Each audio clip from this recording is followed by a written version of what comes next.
Good morning. Uh, sa lahat ng mga nagre-request kung ano ang opinion ko dun sa nangyaring rally ng INC at ng iba't ibang grupo, at syempre yung pasabog ni Senator, the good Senator, Amy Romualdez Marcos. At may nag-request pa na baka pwede magbigay ako ng maiksing opinion. Binola pa ako. Pandemic hero, baka pwede magbigay ka ng maikling opinion. Mas maniniwala kami sa'yo kasi may ginawa ka. Sige.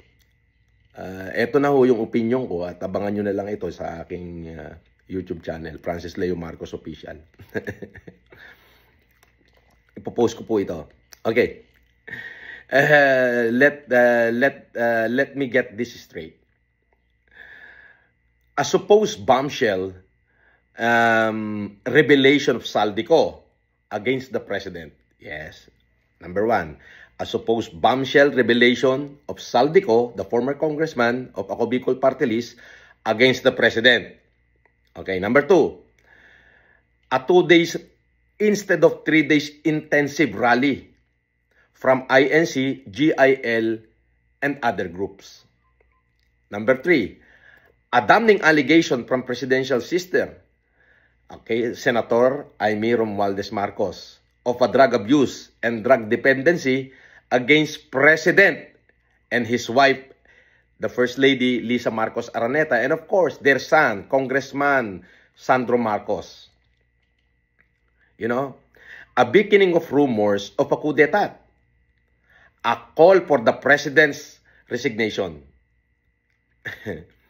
The succeeding resignation or termination of cabinet secretaries and the continued critique of the alleged corruption of the senators and congressmen and Senate of the Philippines and the House of Representatives of the Philippines.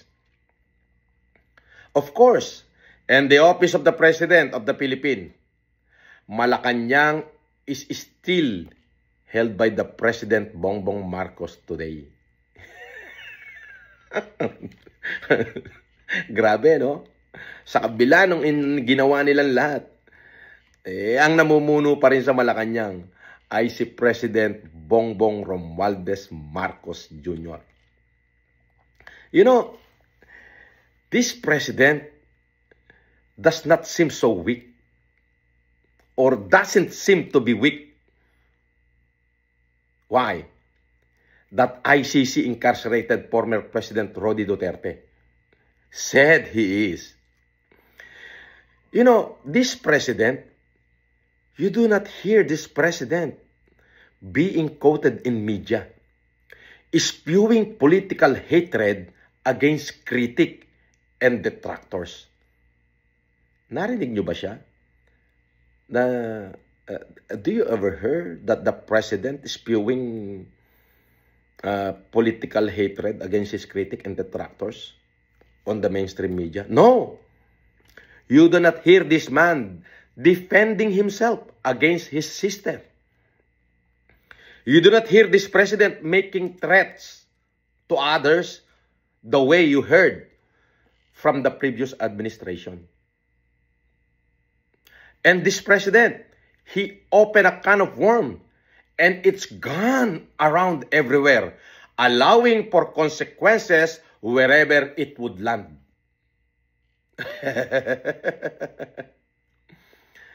Yes, I did vote for him, of course. You know, but he certainly demonstrated a quiet grip on his presidency that no one could take away with whatever is been thrown his way thus far.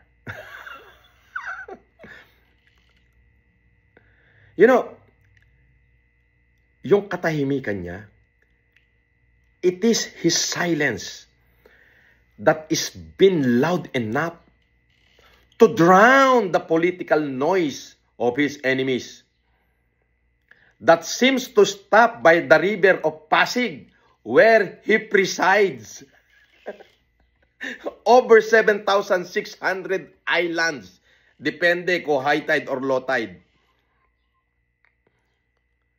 you know, this, what they so-called weak president, he demonstrated that he is not the president of those who only like him. But of course, he demonstrated that he is the president of 116.8, maybe 117 million Filipinos. You know, when his enemy will wake up tomorrow, they'd be certainly disappointed. You know why? Because Bongbong Romualdez Marcos Jr. is still the President of the Republic of the Philippines. And certainly, and it looks, until 2028. Buti nga sa inyo. Napagod kayo. I just read it somewhere and I like it. So that is my answer to all of you. God bless you.